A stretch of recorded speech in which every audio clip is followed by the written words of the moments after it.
संध्या live आवाज महाराष्ट्राचा।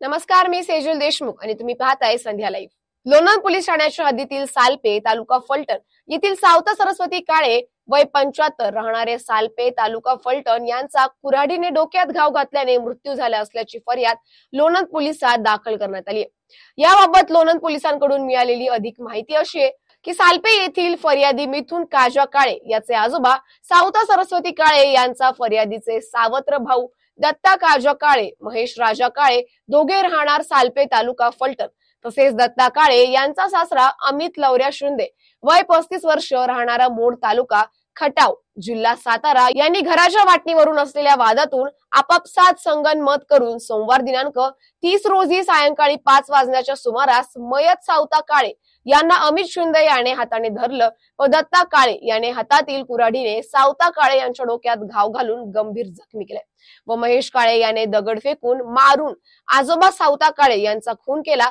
अशी फर्याद मिथुन काळे याने लोणंद पोलिसात दाखल केली आहे। घटनेचे गांभीर्य लक्षात घेऊन सहाय्यक पोलीस निरीक्षक सुशील भोसले यांनी घटनास्थळावर भेट देत तपास सुरू करत गुन्ह्यातील आरोपी महेश काजा काळे व अमित लावऱ्या काळे या दोघांनाही ताब्यात घेतले। घटनास्थळावर सातारा येथून फॉरेन्सिक टीमला देखील पाचारण करण्यात आलं असून रात्री उशिरापर्यंत पंचनामा करण्याचं काम सुरू होतं। अशाच माहितीसाठी आमच्या संध्या लाईव्ह चॅनलला लाईक, शेअर आणि सबस्क्राईब करा।